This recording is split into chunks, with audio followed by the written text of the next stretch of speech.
عید میلاد النبی په اسلام کې د ځان نه یو پیدا شوی سیز دی چې د الله رسول نه دی کړی، صحابه کرامو نه دی کړی. داسې سیز ته په اسلام کې بدعت ویل کېږي چې دا یوه بدترینه ګناه ده. د الله نبی فرمایي: من احدث فی امرنا هذا ما لیس منه فهو رد. چا چې زمونږ په دې دین کې د ځانه یو نوی څیز پیدا کړ نو دغه مردود دی.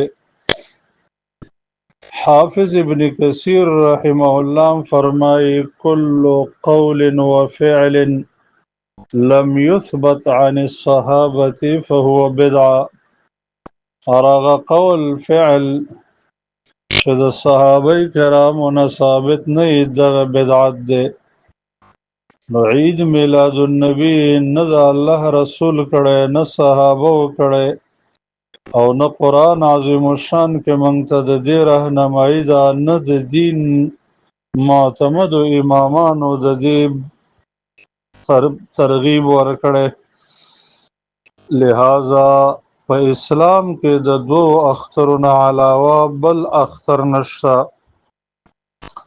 حدیث د انس ابن مالک رضی الله تعالی عنہ کې راځي چې کله نبی کریم صلی الله علیه وسلم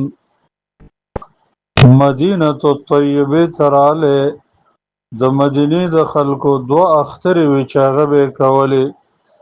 د الله نبی د هغې نه منع کړل او وی فرمایل چې الله د دې په بدل کې تاسو ته دوه غوره اخترې درکړي چې یو وړوکی اختر او یو لوی اختر دی.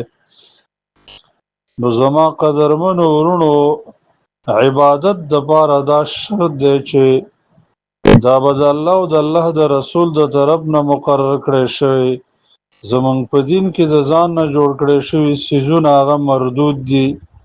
خو د الله د نبی د دې مبارک ارشاد نه دا خبره ثابتېږي چې زمونږ په دین کې دریم اختر نشته، بلکې یو وړوکی اختر او بل لوی اختر. د دې نه علاوه عید میلاد النبی لمانځل دا بدعت دی، او بدعت د هغې نه اجتناب او پرهیز پکار دی.